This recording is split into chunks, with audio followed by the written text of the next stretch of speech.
Kejriwal DCM ಹುದ್ದೆಗೆ ಒತ್ತಡ ಏನಿದೆಯಲ್ಲ ಅದ್ರ ಹಿಂದಿನ ಇಂಟೆನ್ಷನ್ ಬಗ್ಗೆನೇ ನನಗೆ ಡೌಟ್ ಇದೆ. ಕೇಳ್ತೀನಿ ನಿಮ್ಮನ್ನ. ಈ ಸರ್ಕಾರ ಈಗ ಬದಲಾಗುತ್ತೆ, ಆಗ ಬದಲಾಗುತ್ತೆ, ಭವಿಷ್ಯ ನುಡಿತಾ ಇದ್ರು. ಬಟ್ ಈಗ ಆಗ್ತಾ ಇರುವ ವಿದ್ಯಮಾನಗಳನ್ನ ಗಮನಿಸಿ ಇನ್ಫ್ಯಾಕ್ಟ್ ನಮಗೂ ಒಂದಷ್ಟು ಮಾಹಿತಿ ಬಂತು, ಆಗಸ್ಟ್ನಲ್ಲಿ ಒಂದು ಮಹತ್ತರವಾದ ಬದಲಾವಣೆ ಆಗೋ ಸಾಧ್ಯತೆ ಇದೆ ಅಂತ ಹೇಳಿ. ಬಟ್ ನಮಗೆ ಒಫಿಷಿಯಲಿ ಅದ್ರ ಬಗ್ಗೆ ಯಾವುದೇ ಅಧಿಕೃತವಾದ ಮಾಹಿತಿ ಇಲ್ಲದೆ ಇರೋದ್ರಿಂದ ನಾವು ಬ್ರೇಕ್ ಮಾಡಲಿಲ್ಲ.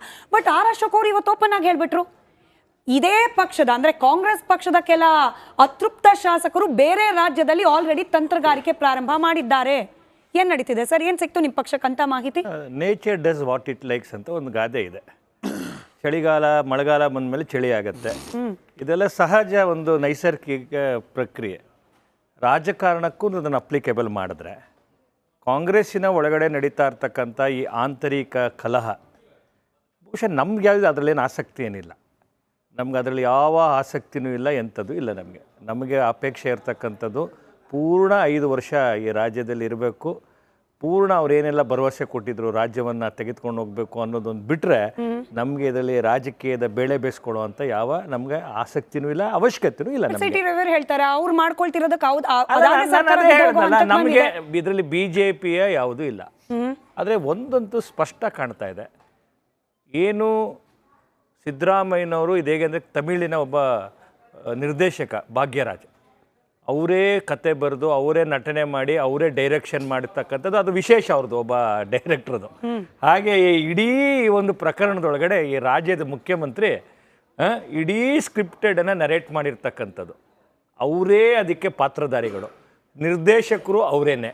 ಇದರಲ್ಲಿ ಎಲ್ಲರೂ ಯಾರೂ ಅಲ್ಲ, ಇದರಲ್ಲಿ ಏನು ಹುಡುಕಬೇಕಾಗಿದೆ ಅಂತ ಅಲ್ಲ.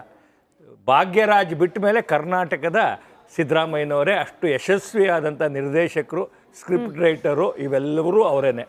ಈ ಇಡೀ ಎಪಿಸೋಡ್ನಲ್ಲಿ DK ಶಿವಕುಮಾರ್ ಅವ್ರನ್ನ ಬಲಿಪಶು ಮಾಡಬೇಕು ಅನ್ನುವಂಥ ಒಂದು ದೊಡ್ಡದಾದಂಥ ಒಂದು ಷಡ್ಯಂತ್ರದ ಭಾಗದ ಪ್ರಕ್ರಿಯೆ ನಡೀತಾ ಇದೆ. ಎಲ್ಲರದು ಹೇಳಿಕೆ ನೋಡ್ತಾ ಬನ್ನಿ ನೀವು.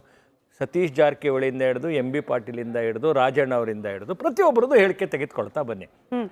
ಬಹಳ ಸ್ಪಷ್ಟವಾಗಿರೋವಂಥದ್ದೇನೆಂದರೆ, ಕಾಂಗ್ರೆಸ್ ಅಂತಕ್ಕಂಥದ್ದು ಕರ್ನಾಟಕದ ಒಳಗಡೆ ಲೋಕಸಭಾ ಚುನಾವಣೆ ನಂತರ ಕೇವಲ 135 ಸ್ಥಾನವನ್ನು 1 ವರ್ಷದ ಮುಂಚೆ ತಗೊಂಡಂಥವ್ರು ಇವತ್ತು 145 ಸ್ಥಾನದಲ್ಲಿ BJP ಈ ಒಂದು ಅಸೆಂಬ್ಲಿ ಸೆಗ್ಮೆಂಟಲ್ಲಿ ನಾವು ತೆಗೆದುಕೊಳ್ಳೋ ಅಂಥದ್ದು. ಇದು ಏನು ಇಂಡಿಕೇಟ್ ಮಾಡ್ತಿದೆ ಅಂದರೆ, ನೀವು ಎಷ್ಟೇ ಯಾರು ಅಧಿಕಾರ ಮುಖ್ಯಮಂತ್ರಿ ಬರ್ತಾರೋ, ಎಷ್ಟು ನಂಬರ್ಸ್ ಆಫ್, ಈಗ ಪ್ರಿಯಾಂಕಾ ಖರ್ಗೆ ಹೇಳಿದ್ರಪ್ಪ ಎಲ್ಲರನ್ನೂ DCM ಮಾಡಿ. DCM ಅಂತಕ್ಕಂಥದ್ದು ಏನು ಸಾಂವಿಧಾನಿಕ ಹುದ್ದೆ ಏನಲ್ಲ. ಅವರು ಆಂಧ್ರ ಪ್ರದೇಶದಲ್ಲಿ 5 ಮಾಡಿದರು, ಬೇರೆ ಬೇರೆ ರಾಜ್ಯದಲ್ಲಿ ಕಾಂಗ್ರೆಸ್ನಲ್ಲಿ 5, 8 ಎಲ್ಲ. ಅಲ್ಲ, ನಾನೇನಿಲ್ಲ, ಅದಕ್ಕೆ ಸಂವಿಧಾನ ನಾನೇನಾದ್ರೂ ನಾನು ಅದೇನು ಡಿಸ್ಪ್ಯೂಟ್ ಅಂತ ಮಾಡ್ತೀನಿ. ನಾನು ಹೇಳಕ್ ಕೊಟ್ಟಂಥದ್ದು ನಿಮ್ಗೆ ಆ ಭಾಗನೇ ಅಲ್ವೇ ಅಲ್ಲ. ಇದ್ರದ್ದು ಒಟ್ಟು ಈ ಜಗಳದ ಕಾರಣಕ್ಕೆ ಕರ್ನಾಟಕ ಇವತ್ತು ಬಸ್ ಬೀಳ್ದಿದೆ. ಪ್ರಗತಿ ಶೂನ್ಯವಾಗಿ ಕಳೆದ 10 ತಿಂಗಳಿಂದ ಒಂದೇ ಒಂದು ನಯಾ ಪೈಸದ ಕೆಲಸ ಮಾಡದೆ, ದುಡ್ಡಿಲ್ಲದೆ ಒಂಥರ ದಿವಾಳಿ ಆಗಿರುವಂಥ ಸರ್ಕಾರದ ಮಧ್ಯದಲ್ಲಿ ಆಂತರಿಕ ಕೇವಲ ಈ DCM ಹುದ್ದೆ ಅಥವಾ KPCC ಅಧ್ಯಕ್ಷಗಿರಿಗೆ ಮಾತ್ರ ಅಲ್ಲ, ನಾವೊಂದಷ್ಟು ಪಾಯಿಂಟ್ಸ್ ಹಾಕ್ತಾ ಇದೀವಿ ಅಲ್ಲಿ. ಅಂದ್ರೆ ಒಳ ಜಗಳ ಯಾರ್ಯಾರ ನಡುವೆ ಯಾವ್ಯಾವ ಹಂತದಲ್ಲಿದೆ ಅನ್ನೋದಕ್ಕೆ ಅದು ಸೂಚ್ಯವಾಗಿದೆ, ಅದನ್ನು ಸೇರಿಸ್ಕೊಂಡು. ಅಲ್ಲ ಸರಿ ಪ್ರಿಯಾ, ನಾನು ಹೇಳಿದ್ದು ಎಂತ ಗೊತ್ತುಂಟಾ, ಇದ್ರ ಒಟ್ಟು ಎದುರು ಎಫೆಕ್ಟ್ ಮೊದಲು ಇದ್ರ ಶ್ಯಾಡೋ ಯಾರ ಮೇಲೆ ಬೀಳತ್ತೆ ಅಂತ ರಾಜ್ಯ ಜನತೆ ಮೇಲೆ ಬೀಳತ್ತೆ. ನಾನು ಹೇಳೋವಂಥದ್ದು ಇಡೀ ಗಮನ ಎಲ್ಲಿದೆ ಹೇಳಿ, ಗಮನ ಎಲ್ಲಿದೆ ಎಲ್ಲರದು? ಒಂದು ಹೈಕಮಾಂಡ್ ಹತ್ರ ನಿಯೋಗಗಳ ರೂಪದಲ್ಲಿ ಹೋಗಬೇಕು, ಒಂದು ಕಡೆ ಇವರನ್ನು ಚೆಕ್ಮೇಟ್ ಮಾಡಬೇಕು. ಈ ಚೆಕ್ಮೇಟ್ ಮಾಡೋದು, ಈ ನಿಯೋಗ ಹೋಗೋದು ಮಧ್ಯದಲ್ಲಿ ರಾಜ್ಯದ ಪ್ರಗತಿಯಲ್ಲಿ ನಮ್ಮ ಯೋಚನೆ ಇರ್ತಕ್ಕಂಥದ್ದು ಇಷ್ಟೇ. ನಿಮ್ಮ ಈ ಕಿತ್ತಾಟ ಒಂದು ಕಡೆ ಇಟ್ಟು ರಾಜ್ಯಕ್ಕೆ ಇವತ್ತು ಅವಶ್ಯಕತೆಯಾಗಿ, ಯಾಕಂದ್ರೆ ಹೇಳ್ತೀವಿ ಈಗ ಪ್ರಿಯಾಂಕಾ ಖರ್ಗೆ ಉದ್ದ ಮಾತಾಡ್ತಾರಪ್ಪ. ಕಳೆದ ಇಡೀ ಕರ್ನಾಟಕದ ನನಗೆ ತಿಳುವಳಿಕೆ ಇರೋ ಪ್ರಕಾರ ಅವರು ರೂರಲ್ ಡೆವಲಪ್ಮೆಂಟ್ ಮಿನಿಸ್ಟ್ರು. 20 ಜನ ಕುಡಿಯೋ ನೀರಲ್ಲಿ ಸರಿಗಿಲ್ಲದೆ ಸತ್ತಿದ್ದಾರೆ ಕರ್ನಾಟಕದಲ್ಲಿ. 3,000 ಹಳ್ಳಿಗಳಿಂದ 20 ಜನ ಮಾಡೋ ಕೆಲಸ ಮಾಡದೆ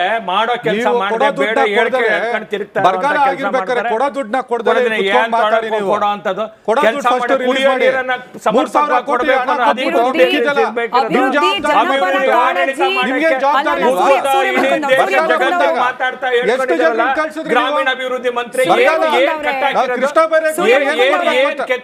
ಎಲ್ಲಕ್ಕಿಂತ ಜಾಸ್ತಿ ನೀವು ಉತ್ತರ ಕೊಡ್ಬೇಕು. ಒಂದು 10 ಸೆಕೆಂಡ್ ನಾನು ಶಿವಶಂಕರ್ ಸರ್ದು ರಿಯಾಕ್ಷನ್ ಬಂದೆ ಮಹೇಶ್ ಜಿ. ಅಭಿವೃದ್ಧಿ ಬಗ್ಗೆ, ಜನಪರ ಕಾಳಜಿ ಬಗ್ಗೆ ನಿಮ್ಮ ನರೇಂದ್ರ ಮೋದಿ ಅವರು ಯಾಕೆ ರೇಟ್ ಕಡಿಮೆ ಆಯ್ತು ಅಂತ ಯೋಚನೆ ಮಾಡಿ. ಯಾಕೆ 400 ಸೀಟ್ ಬರ್ಲಿಲ್ಲ ಅಂತ ಯೋಚನೆ ಮಾಡಿ.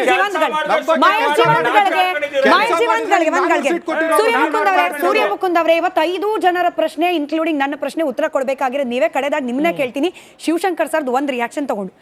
ಶಿವಶಂಕರ್ ಸರ್, ಇದೀಗ ನಾವು ಮಾತನಾಡ್ತಾ ಇರೋದು ಈ ಪವರ್ ಗ್ರಾಬಿಂಗ್ ಏನು ಕಾಂಪಿಟೇಷನ್ ಅನ್ನೋ ರೀತಿಯಲ್ಲಿ ನಡೀತಾ ಇದೆ ಕಾಂಗ್ರೆಸ್ ಪಕ್ಷದ ಒಳಗೆ. ಇಟ್ನಾಳ್ ಸರ್ ಹೇಳ್ತಾ ಇದ್ದದ ವಿಶ್ಲೇಷಣೆಗೆ ನಾನು ಒಂದು ಪ್ರಶ್ನೆ ಕೇಳಬೇಕಾಗಿತ್ತು. ಅದು ನಿಮ್ಮನ್ನು ಕೇಳಿ ಅವರಿಂದ ಕೂಡ ಅಭಿಪ್ರಾಯ ಸಂಗ್ರಹಿಸ್ತೀನಿ. ಈ ಮಲ್ಟಿಪಲ್ DCM ಡಿಮ್ಯಾಂಡ್ ಬಂದಿರೋದು ಕೇವಲ ವೈಯಕ್ತಿಕವಾಗಿ ಆಯಾ ನಾಯಕರಿಗಿರೋ ಹಿತಾಸಕ್ತಿಯಿಂದನಾ, ಅಥವಾ ಲೋಕಸಭಾ ಚುನಾವಣೆ ಮುಗಿತು ಇನ್ನು CM ಕುರ್ಚಿಗೆ ಕ್ಲೈಮ್ ಪ್ರಾರಂಭ ಮಾಡ್ತಾರೆ DK ಶಿವಕುಮಾರ್, ಆ ರೇಸ್ನಲ್ಲಿರುವ DK ಶಿವಕುಮಾರ್ ಅವರ ಕಾಲ್ ಕಟ್ ಹಾಕೋ ಪ್ರಯತ್ನವಾಗಿ ಈ ಧ್ವನಿಗಳನ್ನ ಮುನ್ನೆಲೆಗೆ ತಂದು ಪಕ್ಷದ ಒಳಗೇನೆ CM ಆಗೋದು ಇಷ್ಟ ಇಲ್ಲ DK ಶಿವಕುಮಾರ್ ಅವರು ಅನ್ನೋದೊಂದು ಧ್ವನಿಯನ್ನ ಹೈಕಮಾಂಡ್ ವರ್ಗೂ ತಲುಪಿಸೋ ಪ್ರಯತ್ನನ? ಸ್ಮಿತಾ ಅವರೇ, ಇಲ್ಲಿ ಒಂದು ರಾಜಕೀಯ ಇದೆ, ಅಂದ್ರೆ ಕಾಂಗ್ರೆಸ್ನ ರಾಜಕೀಯ ಏನು ಅಂದ್ರೆ, ಈ 2022 ಆಗಸ್ಟ್ 4ನೇ ತಾರೀಕು ಒಂದು ಪ್ರಕರಣ, ಅಂದ್ರೆ ಒಂದು ಸಮಾವೇಶ ನಡೀತು. ಅದು ಸಿದ್ದರಾಮೋತ್ಸವ ದಾವಣಗೆರೆಯಲ್ಲಿ ನಡೆದಿದ್ದು. ಅದು ಎಷ್ಟು ದೊಡ್ಡದಾದಂತ ಸಮಾವೇಶ ಅಂದ್ರೆ, ಎಷ್ಟು ಸಕ್ಸಸ್ಫುಲ್ ಆಗಿ ನಡೀತು, ಎಷ್ಟು ಜನ ಸೇರಿದ್ರು ಅಂದ್ರೆ, ಅಲ್ಲಿ ಬಂದಿದ್ದಂತಹ ರಾಹುಲ್ ಗಾಂಧಿನ ನಿಬ್ಬೆರಗಾಗ್ಬಿಟ್ಟು ಸಿದ್ದರಾಮಯ್ಯ ಅವರ ಒಂದು ವರ್ಚಸ್ಸು, ಅಂದ್ರೆ ಅವರ ಸ್ವೇ, ಅದಕ್ಕೆ ಅವರು ಇಂಪ್ರೆಸ್ ಆದ್ರು. ಅದು ಬಹಳ ಮುಖ್ಯವಾದಂತ ಕಾರಣ ಆಯ್ತು 2023 ಮೇನಲ್ಲಿ ಅವ್ರನ್ನ CM ಮಾಡೋದಿಕ್ಕೆ. ಯಾಕಂದ್ರೆ ನಿಮ್ಗೆ ನೆನಪಿರೋ ಹಾಗೆ 2023 ಅಸೆಂಬ್ಲಿ ಎಲೆಕ್ಷನ್ಸ್ ಯಾವ ನಾಯಕತ್ವದ, ಅಂದ್ರೆ ಯಾವ ನಾಯಕರ ಒಂದು ನಾಯಕತ್ವದ ಕೆಳಗಡೆ ಹೋಗಿದ್ದಲ್ಲ ಅದು. ಅಂದ್ರೆ ಕಾಂಗ್ರೆಸ್ ಕ್ಯಾಂಡಿಡೇಟ್ ಅಂತ ಹೇಳಿ ಡಿಕ್ಲೇರ್ ಮಾಡ್ಲಿಲ್ಲ ಯಾರು, ಡಿಕ್ಲೇರ್ ಮಾಡಿರ್ಲಿಲ್ಲ. ಆದ್ರೆ ಸಿದ್ದರಾಮೋತ್ಸವ ಅದು ಬಹಳ ಒಂದು ಇದನ್ನ ಫಿಲಿಪ್ ಅಂದ್ರೆ ಒಂದು ಟ್ರಾಕ್ಷನ್ ಅನ್ನ ಸಿದ್ದರಾಮಯ್ಯ ಅವ್ರಿಗೆ ಕೊಡ್ತು. ಅದಿಲ್ಲದೆ ಹೋಗಿದ್ದಿದ್ರೆ DK ಶಿವಕುಮಾರ್ ಬಹುಶಃ CM ಆಗೋದು ಸ್ವಲ್ಪ ಮಟ್ಟಿಗೆ ಈಸಿ ಆಗ್ತಾ ಇತ್ತು. ಇದು DK ಶಿವಕುಮಾರ್ ಅವ್ರಿಗೆ ಗೊತ್ತಿದೆ.